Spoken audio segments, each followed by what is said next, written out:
In the mountains of Cerro de la Muerte, Costa Rica, Dr. Michael Morbius directs his team to prepare the trap they've brought along.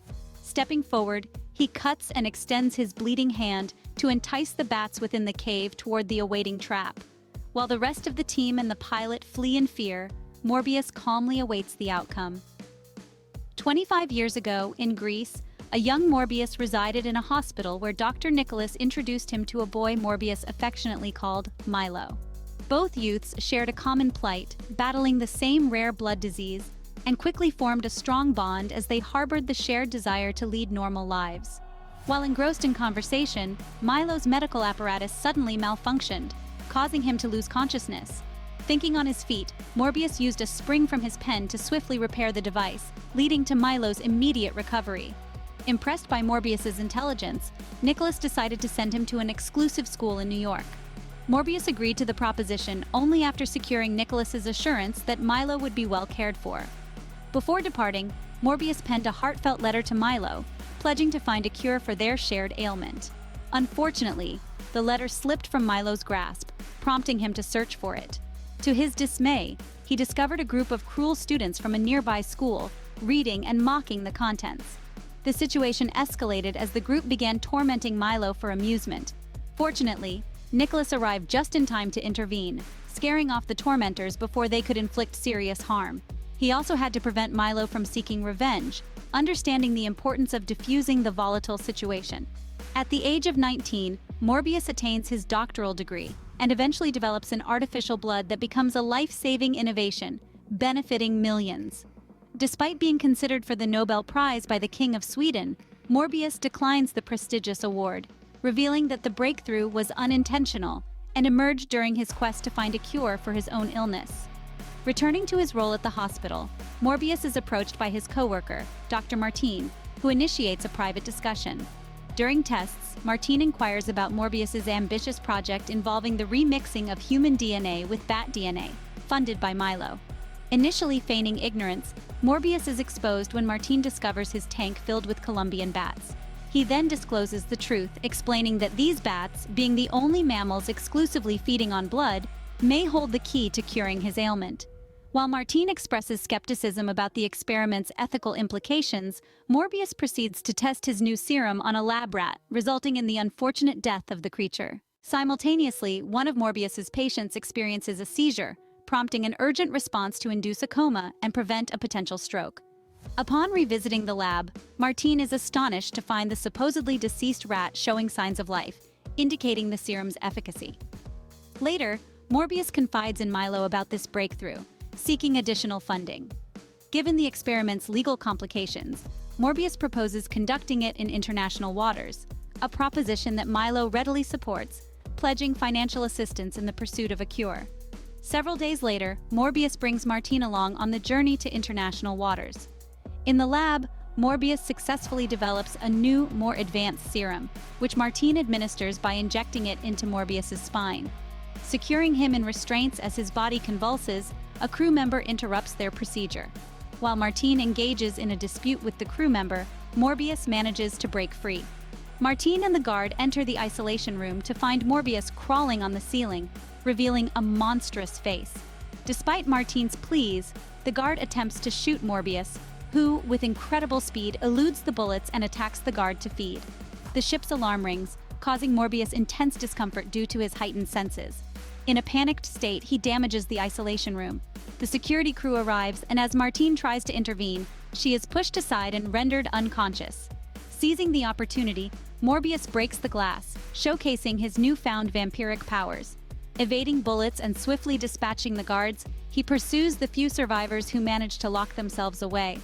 Morbius, now enhanced in strength, easily breaks down the locked door. Proceeding to crawl on the ceiling, he systematically captures and kills the remaining guards. After sating his thirst for blood, Morbius's body reverts to its human form, signaling a successful cure. Hurriedly checking himself in the mirror, Morbius confirms his transformation. Concerned for Martine's well-being, he ensures her safety and reviews the surveillance footage. Disturbed by the gruesome events, Morbius is overcome with nausea, but proceeds to issue a mayday call. In a final act, he consumes the serums and plunges into the sea, leaving behind the aftermath of his newfound abilities and the haunting consequences of his actions. The following morning, 2 FBI agents arrive at the ship to investigate the crime scene. Unfortunately, Morbius has erased all the security recordings, and Martine remains unconscious. The case quickly becomes a news headline, catching the attention of Nicholas and Milo. Later on, Morbius returns to the hospital, checks on his patients, and proceeds to his lab to store the serums. As his body begins failing once again, he hurriedly reaches for the artificial blood he created, allowing him to feed without resorting to violence. Morbius then tests his newfound abilities, discovering that he is fast, athletic, capable of climbing any surface, and executing impressive jumps. Upon entering the tank with the bats, they fly around him in a seemingly respectful manner, fostering a sense of kinship. Morbius also realizes he has developed echolocation like a bat, and tests it by tossing a ball around the room, catching it with his eyes closed. However, these powers only endure while he feeds. Although the artificial blood stabilizes him for 6 hours, the duration is diminishing, and he acknowledges the impending need for real blood. To further examine his condition, Morbius voluntarily isolates himself in a room. Hours later, Milo pays him a visit and finds him in a severely weakened state. Morbius resorts to writing a plea for blood on the glass using his own, prompting Milo to retrieve several bags from the freezer. Following a feeding session, Morbius regains strength, leaving Milo astonished by the apparent cure. However, when Milo requests the same treatment, Morbius adamantly declares it a mistake and brands the cure as a curse. Despite Milo's persistence, Morbius becomes aggressive and ejects him from the premises. Meanwhile, Martine finally awakens and is confronted by the FBI agents, who present her with disturbing images of the bodies discovered on the ship. Despite Martine's awareness of the events, she feigns a lack of recollection regarding the night in question. Later that evening, a nurse working late observes peculiar behavior in the lights. Attempting to flee in fear, she becomes the victim of a vampiric creature that ultimately takes her life. The following morning, when the body is discovered, Morbius appears as surprised as his colleagues and begins questioning his own sanity. In a sudden decision, Morbius rushes to the lab, grabbing a few fake blood bags before departing. As he makes his way out, Morbius encounters FBI agents who inquire about the experiments and opt to arrest him. Swiftly defending himself, Morbius overpowers the agents, evades bullets, and escapes by climbing the stairs to the hospital roof. There, he senses an unusually strong breeze from the AC unit, but is arrested before he can investigate further. Subsequently taken to the Manhattan Detention Center, Morbius, still in possession of his notes, calculates that his feeding time has decreased to 4 hours and 22 minutes. During an interrogation, Morbius is handcuffed to the table, and the agents bring holy water as a precaution. They accuse him of the ship deaths and the nurse's murder.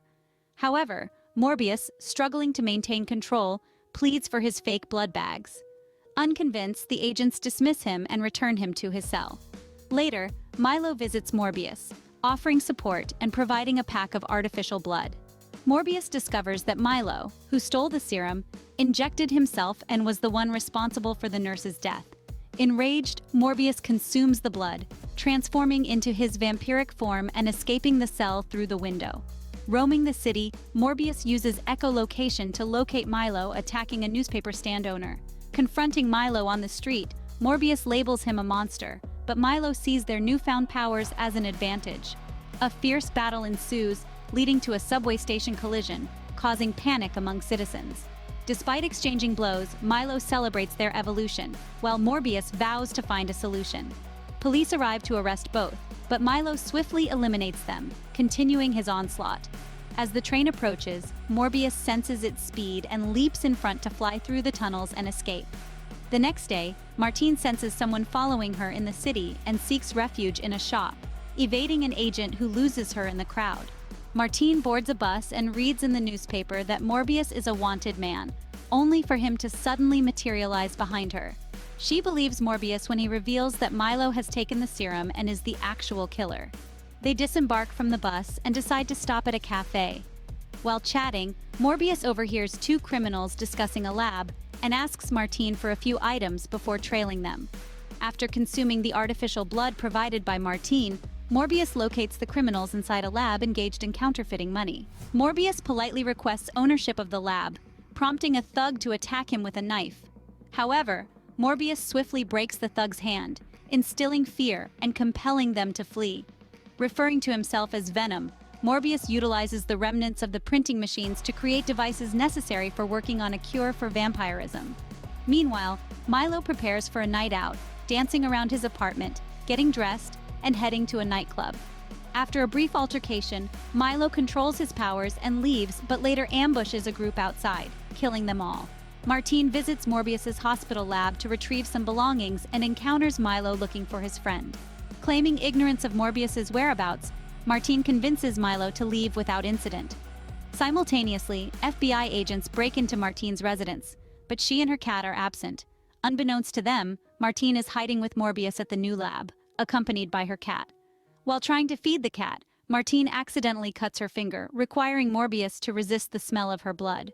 Later, they share a moment on the roof and kiss, unaware of Milo watching from a distance. The next morning, FBI agents find the bodies outside the bar and identify Milo as the actual murderer through security cameras. Nicholas approaches Milo, urging him to cease his killings, but Milo, tired of the doctor's pity, attacks and seriously wounds Nicholas. Meanwhile, Morbius develops an antibody harmful only to vampiric bodies, creating 2 bottles, one for Milo and one for Martine for future use. Nicholas calls Morbius for help, and Morbius rushes to Milo's apartment. Unfortunately, Nicholas succumbs to his injuries, pleading for Morbius to stop Milo. Simultaneously, Milo kidnaps Martine and compels her to say Morbius's name using his echolocation. Morbius, discovering their location, flies through the city and finds Martine on a rooftop, injured by Milo. Despite Martine's desire for Morbius to feed on her and end her life, Morbius kisses her, causing a drop of his blood to fall into her mouth. Martine dies, prompting Morbius to succumb to his fury and feed on her. Milo appears on the roof, and Morbius attacks him. They plummet, continuously battling and crashing through a building before falling again. Milo delivers a powerful blow, causing Morbius to land on a platform, where Milo throws him against a glowing sign. Morbius falls once more, and Milo drags him against a building before crashing through the pavement and landing in a tunnel. Milo revels while Morbius sends an echolocation wave through the tunnel and water. An army of bats arrives to aid Morbius, and as Milo attempts to strike him with a metal rod, Morbius deploys the bats to hold Milo down. Morbius injects Milo with the antibody, transforming him back into a human who apologizes before dying. FBI agents and the police arrive, prompting Morbius to hide among the bats and safely fly out of the tunnel. Meanwhile, on the rooftop, Martine awakens and reveals she is also a vampire. Sometime later, a mysterious spell brings Vulture, an enemy of Spider-Man, to the local prison. Unrecognized in this universe, Vulture is released by the police and eventually approaches Morbius, proposing a partnership.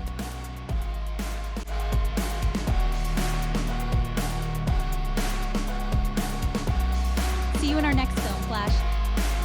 Thank you for watching.